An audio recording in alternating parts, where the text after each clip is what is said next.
بسم اللہ الرحمن الرحیم۔ السلام علیکم ورحمۃ اللہ وبرکاتہ۔ عزیز طلبہ و طالبات، ہم نے کتاب اصول الشاشی سے صفحہ نمبر 6 کے شروع تک 4 سبق مکمل پڑھ لیے ہیں۔ آپ کو یاد ہوگا کہ سبق نمبر 3 اور 4 میں ہم نے خاص کا حکم اور اس سے متعلق 2 مثالیں تفصیل کے ساتھ پڑھ لی ہے۔ خاص کا حکم کیا ہے؟ امام ابو حنیفہ رحمۃ اللہ علیہ فرماتے ہیں کتاب اللہ کے خاص پر عمل کرنا واجب ہوتا ہے قطعی طور پر، یقینی طور پر۔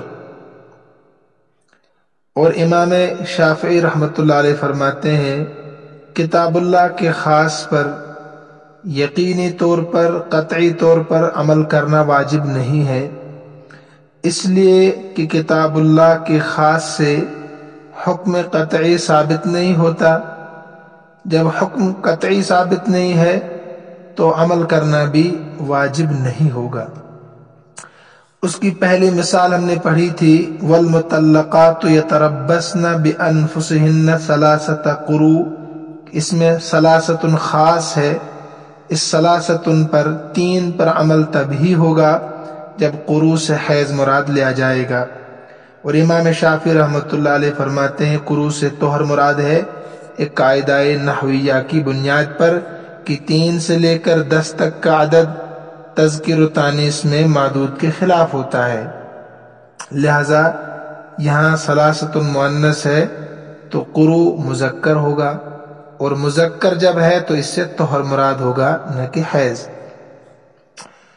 اسی طریقے سے دوسری مثال ہم نے کل پڑھی قد علمنا ما فرضنا علیہم فی ازواجہم، اس میں فرضنا خاص تھا۔ امام ابو حنیفہ رحمۃ اللہ علیہ نے فرمایا تھا کہ اللہ پاک فرماتے ہمیں معلوم ہے جو کچھ ہم نے متعین کیا ہے تمہارے اوپر تمہاری بیویوں کے بارے میں، انہیں مہر کے متعلق، تو فرضنا سے مہر مراد ہے۔ وہ کتنا ہے میں نے بتایا تھا آپ کو، یہ آیت مجمل ہے، اور تفسیر حضرت جابر رضی اللہ تعالیٰ عنہ کی حدیث میں ہے لا مہر دون 10 دراہم، کہ 10 درہم سے کم مہر نہیں رکھا جا سکتا ہے۔ تو فرضنا خاص ہے، تو خاص جب ہے تو 10 درہم سے کم مہر نہیں ہوگا۔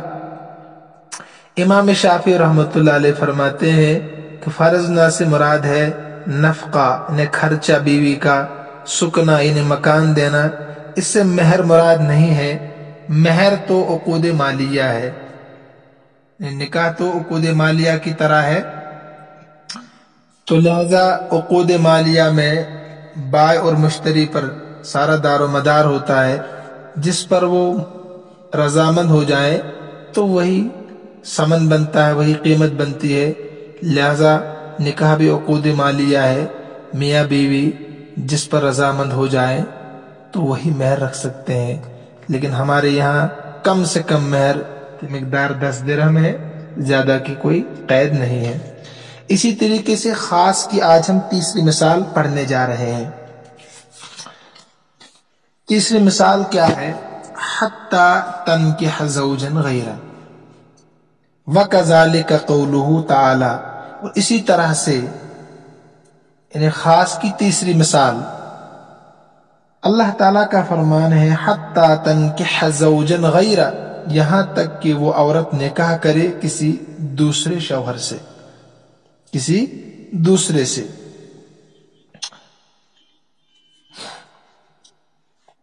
اس آیت کا مطلب تو بالکل واضح ہے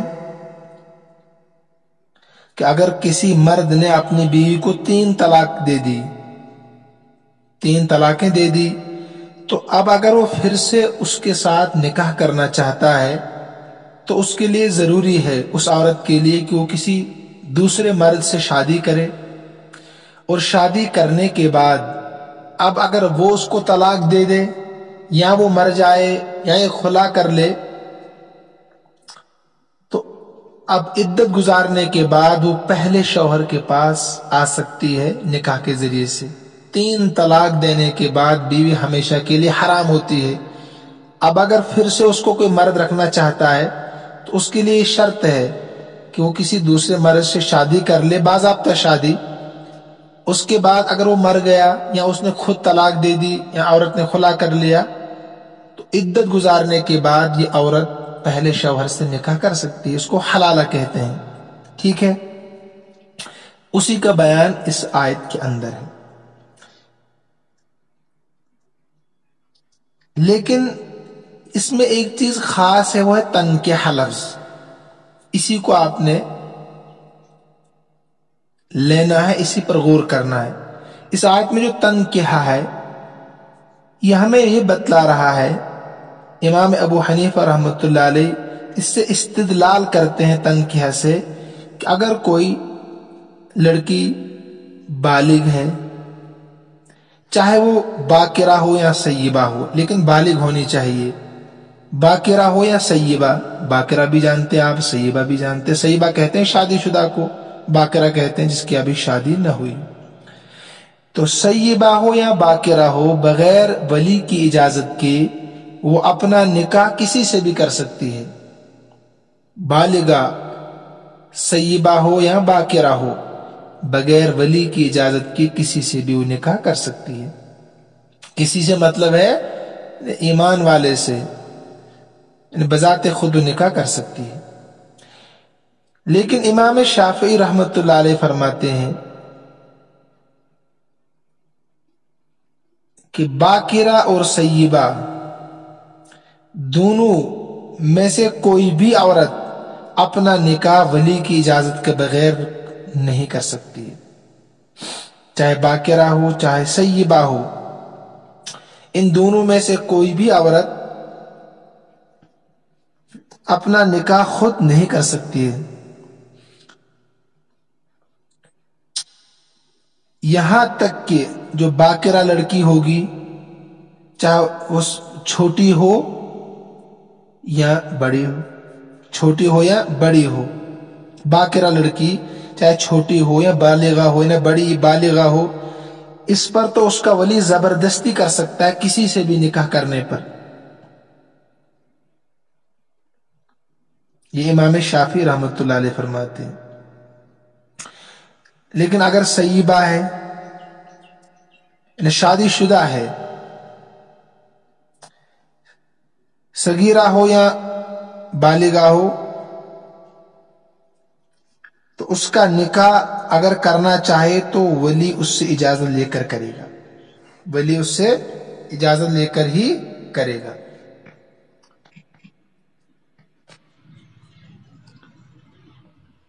یہ امام شافعی رحمۃ اللہ علیہ کا مسلک ہے، یعنی عورت کی بذات خود نکاح نہیں کر سکتی۔ امام شافعی رحمۃ اللہ علیہ کا مستدل کیا ہے، یعنی دلیل کیا ان کے پاس ہے؟ حضرت عائشہ رضی اللہ تعالیٰ عنہ کی ایک روایت ہے، مشہور روایت ایما امرات نکحت نفسها بغیر اذن ولیہا فنکاحها باطل باطل باطل، کہ جو عورت اپنے آپ کا نکاح خود کرائے ولی کی اجازت کے بغیر تو اس کا نکاح باطل ہے باطل ہے باطل ہے، درست وہ نہیں ہے۔ امام شافعی کا یہ مستدل ہے۔ امام ابو حنیفہ رحمۃ اللہ علیہ کا یہ آیت کے اندر جو تنکیہ ہے آپ کی کتاب میں، یہ مستدل ہے۔ تنکیہ سے مراد ہے یہاں تک کہ تنکیہ وہ عورت، واحد مؤنث غائب کا صیغہ ہے نا، یہاں تک کہ وہ عورت نکاح کرے کسی دوسرے شوہر سے، تو یہاں تو یہ نہیں لکھا ہے کہ کسی سے پوچھ کر کرے یا اس کا ولی کرائے، بلکہ بذات خود وہ نکاح کرے۔ یہ مستدل ان کا ہے، امام ابو حنیفہ رحمۃ اللہ علیہ کا تنکیہ، اور یہ حدیث امام شافعی کا مستدل ہے۔ لکھیے اس کو، ایما امرات نکحت نفسها بغیر اذن ولیہا فنکاحها باطل باطل باطل۔ ایک دوسری روایت بھی ہے امام شافعی کے نزدیک، لا نکاح الا بولی، کوئی نکاح منعقد نہیں ہو سکتا ہے مگر ولی کی اجازت کے بغیر۔ آپ نے اصول پڑھا تھا کہ اگر قرآن کریم کے خاص کے مقابلے میں خبر واحد آ جائے یا قیاس آ جائے، پہلی بات تو یہ ہے کہ ہم دیکھیں گے دونوں پر عمل کرنا ممکن ہے کہ نہیں۔ اگر ہے تو دونوں پر عمل کریں گے، اگر نہیں ہے تو کتاب اللہ کے خاص پر عمل کریں گے، حدیث نے خبر واحد کو اور قیاس کو ترک چھوڑ دیں گے۔ یہاں بھی یہی صورت پیش آ رہی۔ قرآن سے تو پتہ چل رہا ہے یہاں تک کہ حتی تنکح، وہ خود نکاح کرے کسی دوسرے شوہر سے، اور روایت سے پتہ چلتا ہے کہ وہ نکاح کر ہی نہیں سکتی۔ پہلی بات یہ کہ ہم ان کو چھوڑ دیں گے، جو خبر واحد دو ہے نا آپ کے سامنے، ان دونوں کو چھوڑ دیں گے، کتاب اللہ پر عمل کریں گے، ٹھیک ہے۔ دوسری بات یہ ہے، ان حدیثوں کا جواب امام ابو حنیفہ رحمۃ اللہ علیہ دیتے ہیں کہ اگر راوی کا عمل خود روایت کے خلاف ہو جائے، راوی کا عمل، صحابی کا عمل خود اپنی روایت کے خلاف ہو جائے، تو اس کا مطلب یہ ہے یا تو وہ حدیث مرجوح ہے یا وہ منسوخ ہو چکی ہے، یعنی اس کا حکم اب ختم ہو چکا ہے۔ اور پھر اتنے بڑی راویہ حضرت عائشہ رضی اللہ تعالیٰ عنہ کی روایت ہے، ایما امرات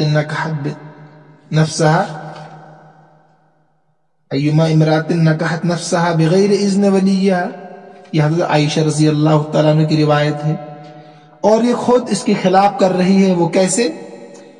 حضرت حفصہ جو ان کی بھتیجی تھی، حضرت حفصہ بنت عبد الرحمن بن ابی بکر کا نکاح حضرت عائشہ رضی اللہ تعالی عنہ نے ان کی غیر موجودگی میں کرا دیا تھا۔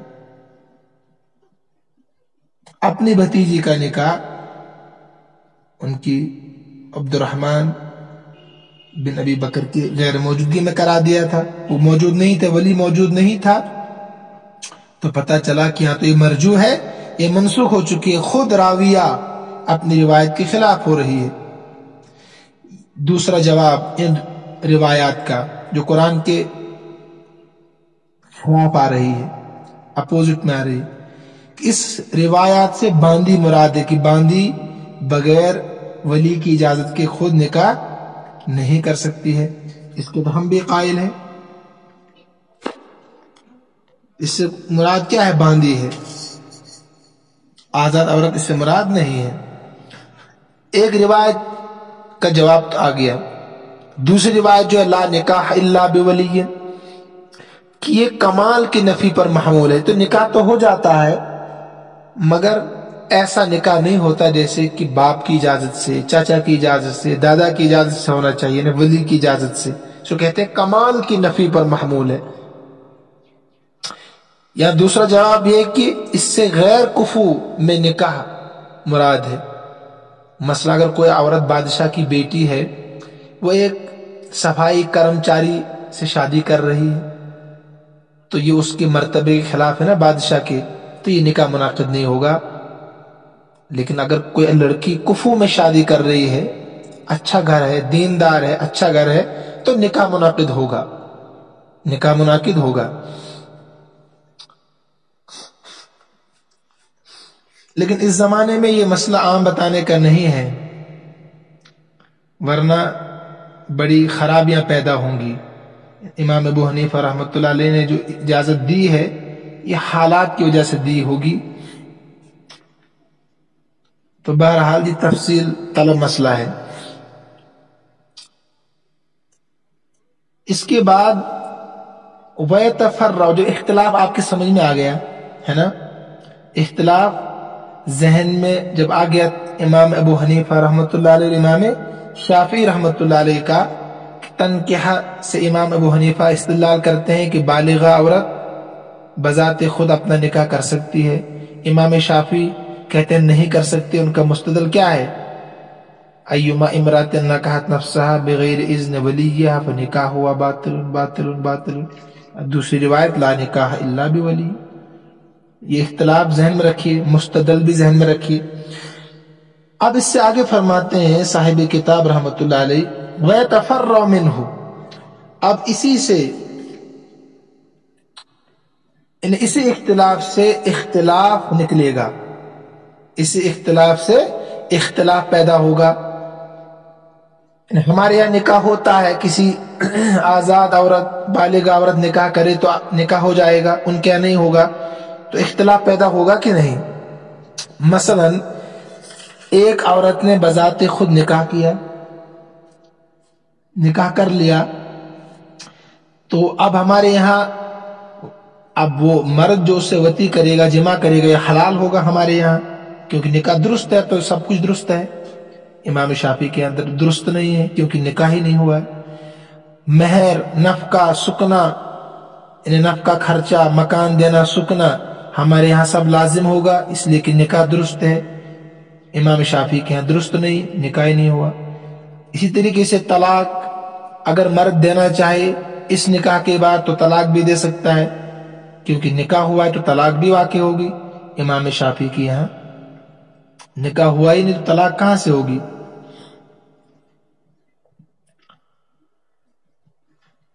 اسی طریقے دوسرا مسئلہ ہے وَالنِّکَاحِ بَعْدَ الطَّلَقَاتِ الثَّلَاثِ، وَالنِّکَاحِ بَعْدَ الطَّلَقَاتِ الثَّلَاثِ، 3 طلاقیں اگر ایسے ہی نکاح خود عورت نے نکاح کیا ہے کسی مرد سے اجازت کے بغیر ولی کی، اب اگر اسی مرد نے اس کو 3 طلاقیں دے دی تو کیا ہوگا؟ اس کو طلاق مغلظہ کہتے ہیں، شروع میں ابھی سمجھا دیا میں نے آپ کو۔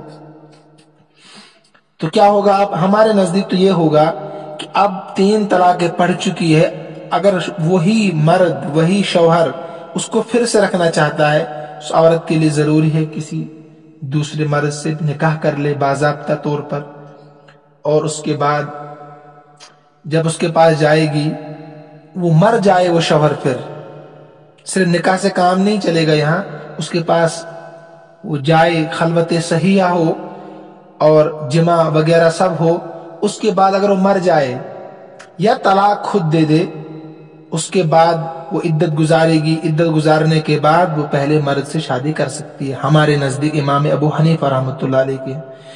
لیکن امام شافعی رحمۃ اللہ علیہ کی اس میں 2 باتیں ہیں۔ جو شوافع تھے شروع کے، وہ تو یہی کہتے تھے کہ اس کو حلالہ کی ضرورت نہیں ہے کیونکہ نکاح ہوا ہی نہیں تھا، چاہے 2 طلاق ہوں، 3 طلاقیں ہوں، 1 طلاق ہو، کوئی فرق نہیں پڑتا ہے، اس کو کچھ کرنے کی ضرورت نہیں ہے، نکاح ہی نہیں ہوا ہے، چاہے 2 طلاقیں ہوں، 3 طلاقیں ہوں۔ لیکن جو متأخرین شوافع، آج کے جو شوافع ہیں، وہ کہتے ہیں کہ نہیں، احتیاطاً کیا کرنا پڑے گا؟ اس کو دوسرے مرد سے نکاح کرنا پڑے گا ہمارے طرح جو ہم کہتے ہیں، پھر وہ مر جائے یا طلاق دے دے تب جا کر وہ پہلے شوہر سے نکاح کر سکتے عدت گزارنے کے بعد۔ یہ متأخرین شوافع ہیں، یعنی آج کے شوافع۔ لیکن شروع کے جو شوافع تھے امام شافعی رحمۃ اللہ علیہ کے زمانے کے یا ان کے کچھ بعد، وہ کہتے تھے کہ نکاح ہوا ہی نہیں ہے تو نہ عدت گزارنے کی ضرورت ہے نہ حلالے کی ضرورت ہے۔ لیکن آج کے شوافع کہتے ہیں، جسے ہم کہتے ہیں، کہ حلالہ ضروری ہے۔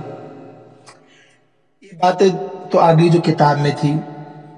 دیکھیے ولی کون ہوتا ہے، یہ الگ سے باتیں سمجھے آپ۔ لڑکی کا باپ اس کا ولی ہوتا ہے، دادا ولی ہوتا ہے، پردادا ولی ہوتا ہے، یہ نہ ہو سب تو حقیقی بھائی ہوتا ہے، بھتیجا ہوتا ہے، سوتیلا بھائی ہوتا ہے، جو آپ سے راضی میں پڑھ کر آئے۔ اور باندی جو ہوتی ہے نا، باندی وہ خود نکاح نہیں کر سکتی ہے۔ کیوں نہیں کر سکتی ہے؟ سوال ہے۔ اس لیے نہیں کر سکتی کہ وہ مال ہوتی ہے، غلام باندی مال کے حکم میں ہوتی ہے۔ دیکھیے ترجمہ آپ، یہاں سے نیا بیان شروع ہو رہا، ام العام سے، کل پڑھیں گے انشاءاللہ۔ وَكَذَلِكَ قَوْلُهُ تعالی، اسی طریقے سے اللہ تعالیٰ کا فرمان ہے۔ اسی طریقے سے مطلب انہیں خاص کی تیسری مثال، حتیٰ یہاں تک کہ تنکح، وہ نکاح کرے عورت، زوجن غیرہ، کسی دوسرے شوہر سے۔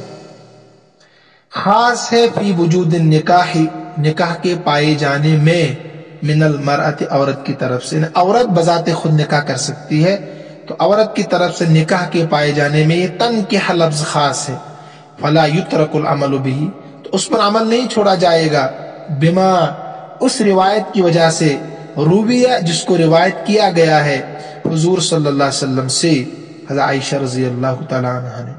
کیا ہے وہ؟ ایما امرات نکحت نفسہا، جو بھی عورت نکاح کرے، نفسہا بذات خود، بغیر اذن ولیہا، اپنے ولی کی اجازت کے بغیر، فنکاح ہوا باطل باطل باطل، اس کا نکاح تو باطل ہے، حرام ہے، گناہ ہے۔ وَيَتَفَرَّعُ مِنْهُ الْخِلَافُ، اور اسی اختلاف کی بنیاد پر اختلاف پیدا ہوگا۔ ترجمہ دیکھیے، وَيَتَفَرَّعُ نکلے گا، منہ اسی اختلاف کی وجہ سے، الخلاف اختلاف، اختلاف ہے امام شافعی اور امام ابو حنیفہ کا بالغ آزاد عورت کے نکاح کے بارے میں، ہمارے یہاں ہوگا، ان کے یہاں نہیں ہوگا۔ تو اسی اختلاف کی وجہ سے اختلاف نکلے گا، کس میں نکلے گا؟ وطی کے حلال ہونے میں، ہمارے یہاں حلال ہے ایسے نکاح کی صورت میں، ان کے یہاں حلال نہیں ہے، نکاح ہی نہیں ہوا۔ وطی کے حلال ہونے میں، مہر، نفقہ، سکنا، نفقہ یعنی خرچہ، کھانا پینا، سکنا مکان، مہر، نفقہ اور سکنا کے لازم ہونے میں ہمارے یہاں لازم ہوگا، ان کے یہاں لازم نہیں ہوگا۔ ہمارے یہاں اس لیے ہوگا کہ نکاح ہوا ہے درست، ان کے یہاں نکاح ہی نہیں ہوا، تو لازم کیسے ہوگا اجنبی مرد پر۔ ووقوع الطلاق، طلاق کا واقع ہونا، ہمارے یہاں طلاق واقع ہوگی، ان کے یہاں نہیں ہوگی، ذہن میں اصول رکھیے۔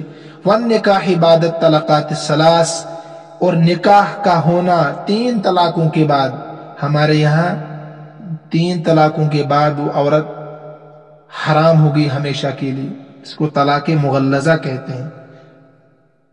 اب وہ نکاح نہیں کر سکتا دوبارہ اس سے حلالے کے بغیر، حلالہ کا مطلب میں نے سمجھا دیا آپ کو۔ اور امام شافعی کے یہاں جو قدما تھے، پہلے شوافع تھے، کہتے اس کی ضرورت نہیں ہے، نکاح ہوا ہی نہیں ہے۔ علامہ ذہب الیہ قدما واصحابہ، جیسا کہ اسی طرف، یعنی اسی مسئلے کی طرف گئے ہیں پہلے امام شافعی کے صحابہ ساتھی، قدماء، اصحابی ان کے پہلے ساتھی امام شافعی کے رحمت اللہ علیہ کے، وہ اسی کے قائل تھے کہ حلالے کی ضرورت نہیں ہے، نکاح ہی نہیں ہوا ہے۔ ہمارے یہاں آج بھی اور تب بھی یہی مسئلہ تھا کہ حلالہ کرنا ضروری ہے کیونکہ نکاح ہو چکا ہے۔ برخلاف مختارہ المتاخرون، جس کو پسند کیا ہے شوافع میں سے متاخرین نے، یعنی آج کے، منہم شوافع میں سے، برخلاف اس صورت کے اختارہ، جس کو پسند کیا ہے شوافع میں سے المتاخرون، متاخرین شوافع نے، وہ آج فتویٰ دیتے ہیں کہ ایسی صورت میں اگر کوئی عورت بذات خود نکاح کرے پھر 3 طلاق دے دے شوہر، وہ کہتے ہیں کہ اس کو احتیاطاً حلالہ کرنا چاہیے۔ بات وہیں پہنچی کہ نہیں پھر جہاں امام ابو حنیفہ رحمۃ اللہ علیہ نے شروع کی تھی کہ نکاح ہو جائے گا۔ طبیعت آج ناساز ہے کچھ دنوں سے، اس لیے میں تھوڑا تھوڑا پڑھا رہا ہوں، تو مجھے بھی لگتا ہے کہ آپ بھی اسی میں خوش ہیں۔ اللہ ہم سب کا حامی و ناصر ہو۔ نہ آپ لائک کرتے ہیں سبق کو، نہ کامنٹس کرتے ہیں، بہرحال یہ آپ پر دار و مدار ہے، پتہ نہیں آپ کیوں نہیں کرتے ہیں، پیسے لگتے ہیں آپ کو یا آپ کچھ اور سوچتے ہیں۔ اللہ ہم سب کا حامی و ناصر ہو، اللہ ہم سب کو اپنے امن و امان میں رکھے۔ السلام علیکم ورحمۃ اللہ وبرکاتہ۔